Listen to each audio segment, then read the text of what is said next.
quote a great man, "Oh, the fishy odors we must endure as we lay between the thighs of fate." Now, let me tell you something. There was once a period in my life when I basked in the idea of negativity, of cynicism, of being just a horrible, miserable person. I would say for the first couple of months of this channel's existence, I was still in that mental state more or less. But as time went on, I grew to dislike the idea of going out of your way to be miserable because it's just so wearying. Chronic negativity is so tiring, and I see a lot of that on various social medias. People going on righteous, angry crusades on nothing in particular, seemingly just to have something to be angry about. That's not me anymore.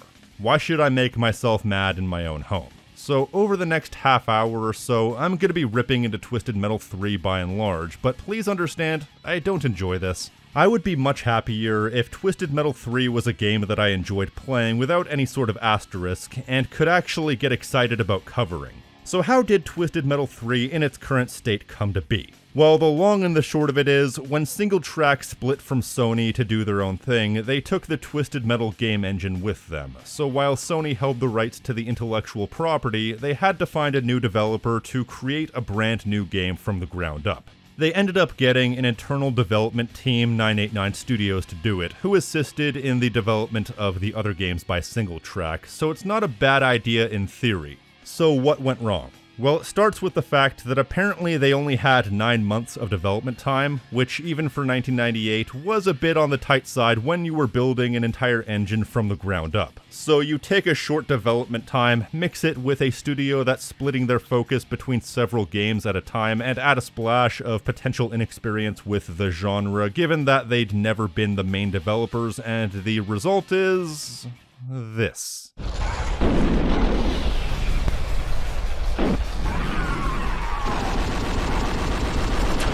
Yeah, kind of a jarring lurch, especially if you play 2 and 3 back to back. I remember I did that once, before which I didn't find Twisted Metal 3 too offensive, but after which I asked myself, what the hell happened? This feeling comes in multiple stages and in multiple levels of severity. You get the worst the moment gameplay starts and you see just how everything went down. But before that, you can feel something wrong when you see how the gameplay looks on the main menu. Something just looks off. But the first indication of something being wrong begins from the very intro, where you get a series of really cursed 3D animations. I understand this was only 1998, so you couldn't expect particularly good CGI, but that's one of the reasons why I appreciated the motion comic art style of Twisted Metal 2. Because it's a style that, while crude, still holds up to this day. The presentation is so uncanny, it genuinely looks cursed, and would only get more cursed with Twisted Metal 4. It lends this whole game a feeling of something just feeling off, almost sinister, something the rest of the game doesn't dissuade. Though Mel McMurran reprises his role as Calypso, and he's still an absolute highlight. In fact, if you ignore the stock scream sound effect that plays for every character, he's actually the only voice actor in the entire game. They must face each other and some of my friends to claim the ultimate prize. I grant a single wish, whatever the winner asks for. And he even narrates the intro to each level and each boss fight. Oh, how I love the rooftops of Tokyo. Such a high-tech city. Too bad the volcano erupted and flooded the streets. He still has a level of campy cheese to his delivery, while also having a level of conviction that makes him a joy to listen to, so no complaints there.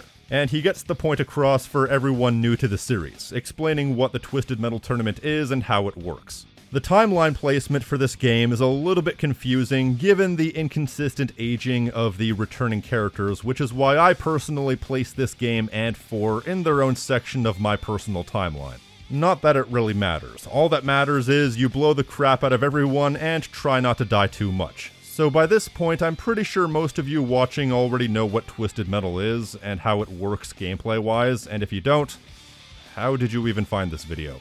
So I'm just gonna cut to the chase. Why does Twisted Metal 3 really drop the ball? Well, basically, it comes down to the fact that everything about this game is not only a massive downgrade, most everything about this game is just plain shoddy. Let's start with the driving physics. These are some of the worst driving physics in any game I've ever experienced, and it all comes down to the fact that there's absolutely no weight to the driving. Everything feels so floaty, like you're a remote control car made out of balsa wood, which is not helped by the scaling, like how this traffic light is like 8 times the size of you, but that's besides the point.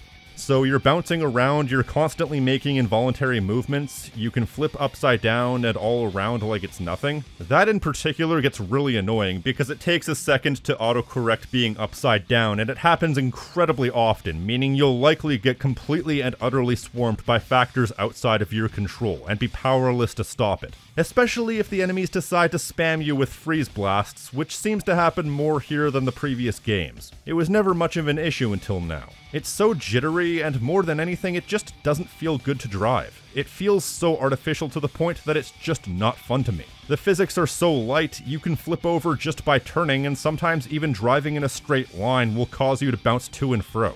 Then the acceleration for both turning and speed is non-existent. It's a near instantaneous 0 to 100, only furthering that feeling of weightlessness. Now, I was gonna say that the gameplay is slower than the other games as well, but that's not necessarily true, as there are plenty of characters that have a pretty kickin' top speed.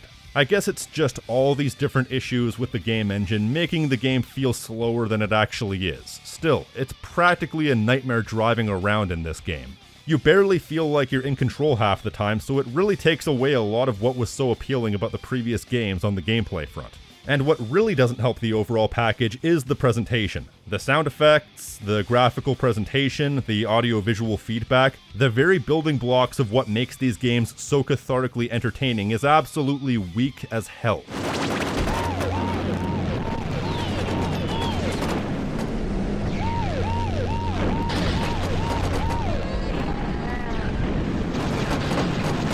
They're really not helping their case in regards to this game feeling like it's a bunch of RC cars when the sound design is this weak. Seeing as shooting people with various weapons is basically the entire gameplay loop, not having that feel good to do is kind of a major sticking point. I mean, there's plenty of weapons, don't get me wrong, even a few new ones, but I wouldn't say any of them feel particularly good to use. But at least they brought back most, if not all, of the selectable weapons from the previous game and even added a few more, as opposed to the defensive abilities where you have to type in a button combination. That entire thing has been basically gutted, which sucks because that's potentially the most important thing to have been added to Twisted Metal 2. And now it's worse off. You only have a small handful of abilities, so no more mines, no more shield, no more minion attack, so it's a sequel that's actively taking mechanics away. Plus, the rear fire actually takes up some of your energy bar.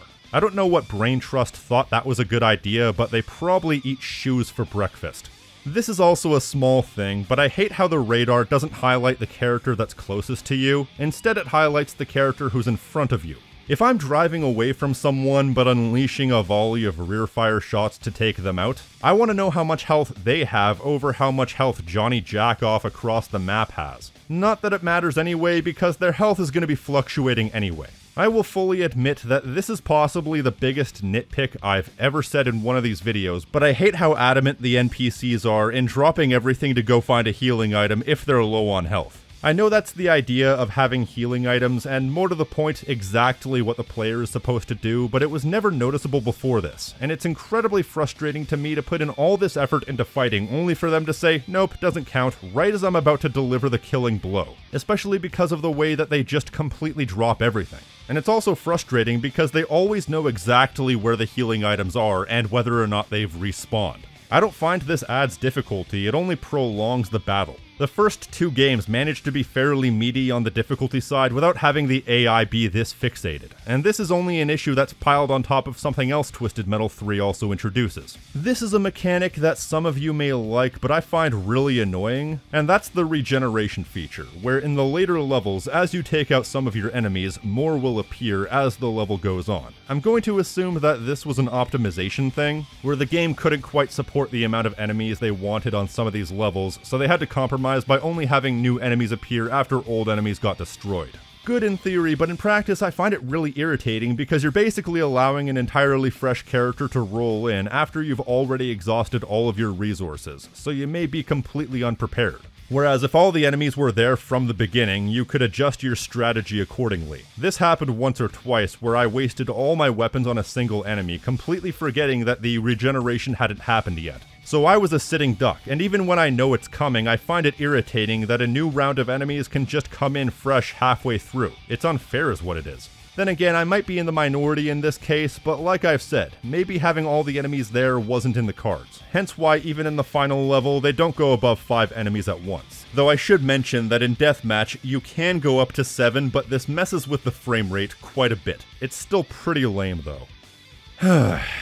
Have I ranted for long enough? It's funny because half these issues probably wouldn't even be issues if the game at its base level wasn't so rough around the edges. But the gameplay engine being so rough only makes its other flaws more noticeable. The sad thing is though, and I know this probably doesn't come across given that I just spent the last several minutes picking and nitpicking, the pure core experience is still there. There were times when I genuinely found myself somewhat enjoying Twisted Metal 3 despite all of its issues. Even at its absolute worst, I still find the core of the experience to be stimulating enough, if not a fantastic experience. I'm not sure if it's a case of all these problems not being deal breakers, or if all these problems aren't present consistently enough to completely kill the game. Then again, maybe after 5 or 6 playthroughs I've succumbed to Stockholm Syndrome.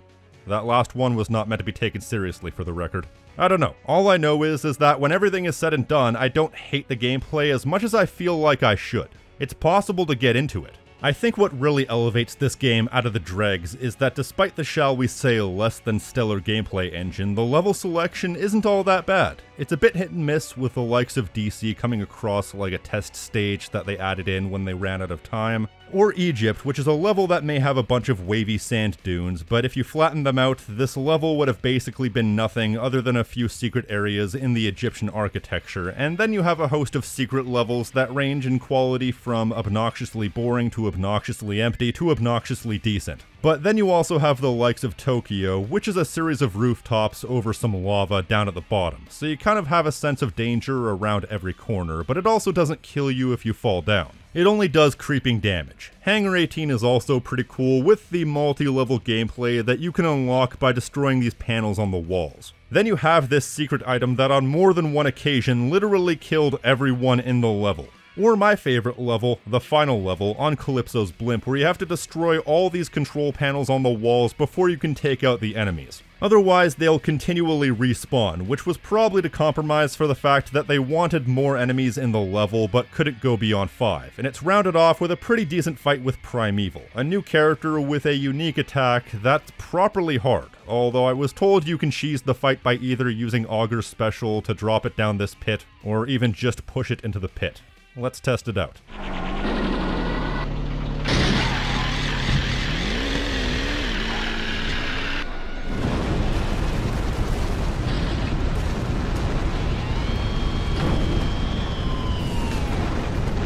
Yep, that checks out.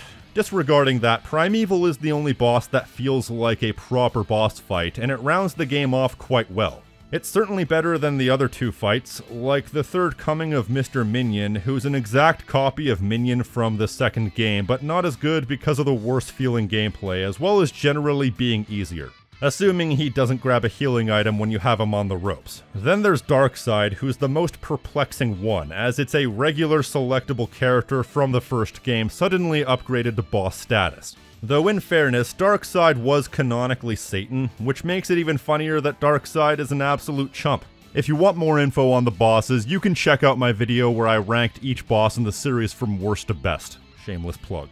And the funny thing about these levels is that even if you don't like them, you probably won't spend too much time on them. This is a surprisingly fast-paced game, with each playthrough clocking in at roughly 35 minutes to an hour depending on how good you are and what difficulty you play the game on. You can also make it even quicker and slightly more unique by turning on the CPU ally option. In the settings before you get into the game, you can switch on an NPC ally to fight alongside you. I do appreciate in principle that there is a tag team mechanic in this game. While this mechanic is hindered by the game itself along with, everything else, it's a nice idea and fairly unique amongst the series, and I'm all for them trying new things. It prevents you from getting any of the character endings, but you're not missing much. Plus, once you get past all the major elements, there are a few small things I will admit to liking. I mean, it's one of the only PS1 games that I've ever seen that actually lets you turn off dithering. I don't know why that's a feature, but it's kind of neat. The soundtrack is also alright, with a heavy dose of licensed tracks from Rob Zombie and Pitch Shifter. Now, I haven't really talked about the soundtracks in these games up until now because there's really not much to say. They're exactly what they need to be. Ominous backing tracks for the boss levels and rocky guitar riffs for the other levels. I wanted to include the remark that the Paris theme in Twisted Metal 2 sounds like Frere Jacques knocked up the French can-can and they listened to Megadeth nonstop all the way up to the birth, but I couldn't fit it in anywhere. But with Twisted Metal 3 and 4, they go a bit mental with licensing music. Now, I'm not really the biggest Rob Zombie fan. I find his music a little bit too radio-friendly for me. I like my metal with a little bit more bite to it and or a little bit more melody. And his music was definitely way overexposed, especially in the 90s, where you couldn't go 5 minutes without hearing Dragula or Super Beast in some movie or video game soundtrack. I mean, the game Nightmare Creatures 2 advertised music by Rob Zombie on the front cover, and my response to that is, yeah, you and everything else, buddy. With that said, I do appreciate a good licensed soundtrack, and I'd listen to Rob Zombie a million times before I listen to half the crap on the radio these days. So I do appreciate a little bit more metal in my soundtracks, plus it introduced an entire generation to metal, so it's definitely good in my books. Additionally, as far as appropriate usage of music, blasting Meet the Creeper during the final boss is certainly up there. Also, even though a lot of these characters are a bit hit and miss, I do appreciate that they continue to introduce new characters to the series. There was a pretty hectic tonal shift between the previous entry and this one, where that was a case of a game with a sense of humor, but it ultimately felt somewhat grounded. This game goes 8 ways wacky in a way that I don't like, quite frankly. Wacky character profiles, wacky level themes, such as the North Pole or a docked alien spacecraft, and of course the endings. I vastly prefer the more grounded tone, but if we have to play with these cards, Firestarter, Flower Power, and Club Kid are fairly good additions.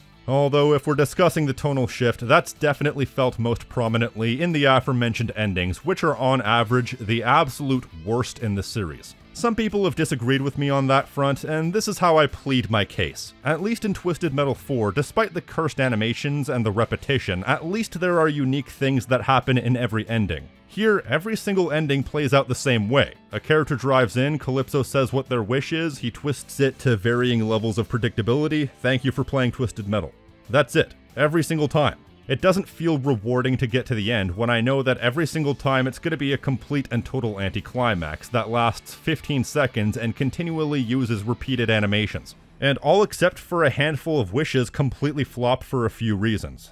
There are the wishes that are completely mundane and shouldn't even be wishes. Thumper wanting to hang with his homies, Firestarter wanting to throw a barbecue for all his friends, Granny Dread wanting to stay home and watch daytime television, Club Kid wanting to party all night long. All things they could have reasonably done on their own, so they deserve the twists that they get for wasting mine and Calypso's time. And even the things people would reasonably wish for are worded in such a way that the twist is almost insultingly predictable. Spectre wants to be on TV all the time, so he gets trapped in a TV. Or how Warthog wants the body of a 20-year-old in the last game and now he wants the head to match and ends up a head in a jar. Though in fairness, his wish in the last game was also stupid based off the wording as well, so fair enough. Then there's their insistence on having every wish have a twist no matter how forced or stupid the outcome. Like how Outlaw 3 wishes for a crime-free world and the only side effect is them being out of a job.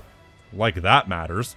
Then there are a few uniquely stupid endings, like Axel wishing to become one with his machine after he separated himself from it last time. Only for Calypso to turn him into a wristwatch, which, if it's not a non sequitur, it's a borderline non sequitur. The same goes for Sweet Tooth wanting all the candy and sweets in the world, but then gets rotting teeth. I wouldn't say that's a non sequitur, but it certainly feels like they skipped over a few steps and missed the opportunity for a better twist.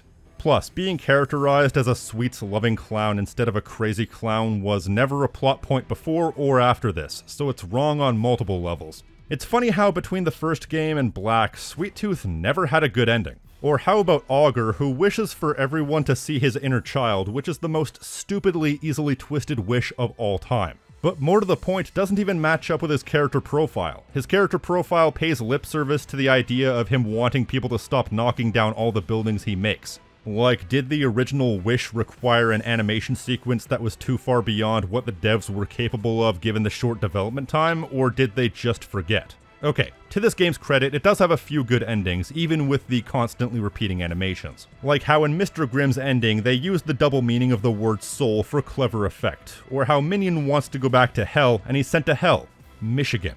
But generally, these are the worst endings in the series. It's almost to the point that I could make an entire video on how to fix each and every single one of these endings. In fact, consider that on the list for the future. Well, would you look at that? I tried to be positive for a few minutes, but fell back into negativity. Well, I guess that just goes to show how conflicting this game is. There's a lot I don't like about Twisted Metal 3, but there's enough to like as well, and after playing through it multiple times for this video, I'd be lying if I said I hated this game, but I can't in good conscience call it a good or well-designed game. The core of the experience is simply too shoddy and generally dissatisfying to experience. I don't want to downplay the effort the developers put in or the crunch they were probably put through to make this game even as functional as it is. It was probably just a terrible situation for everybody, and the end result was about as good as this game could have ever hoped to be. But now it's time to discuss the title of the video. Twisted Metal 3 makes me sick. That's not hyperbolic, nor is that analogous. This game genuinely makes me sick. Like, no joke. This game has on multiple occasions made me motion sick. It varies from playthrough to playthrough, but sometimes I can't play it for more than a half hour without feeling the need to throw up. And I don't exactly have a concrete inner ear, but very few games make me motion sick unless I'm sitting right up in front of the screen. Like, this is a phenomenon I've never really experienced. If I had to guess, I think it's just the way this game is built. Constant inconsistent movement, the camera jiggling around, the bounciness of everything around you, it's just so jittery it's nauseating. I mean, I guess that doesn't necessarily count towards any sort of objective factor with this game, but if half the time I literally can't play this game for more than a half hour before feeling the need to throw up, if there's any better indictment of Twisted Metal 3, I have yet to see it. With that said, would you believe that I don't actually think this is necessarily the worst Twisted Metal game? Oh no. On a good playthrough, I give this game an objective score of like 4 out of 10, with a subjective score of like a 5 or a 6 out of 10. Believe it or not, even though this is generally considered the worst game in the series, I only consider Twisted Metal 3 the second worst. It has the worst presentation, the worst gameplay, and is overall just an unpleasant experience at times, but there's another game in the series that has most of what I don't like about Twisted Metal 3, and more. And when I say more, I do mean more. I'm not looking forward to this one, guys, so wish me luck. If you like what I do here and want to support the channel, you can do so by liking this video, subscribing, hitting the notification icon so you're always up to date on what I'm doing, as YouTube still has a tendency of not publishing my videos in people's subscription feeds, and leaving me a comment telling me what you think. And if you want to support the channel in a more direct fashion, you can pledge to my Patreon for unique perks and rewards such as early access, Discord benefits, and exclusive content along with these fine folks right here.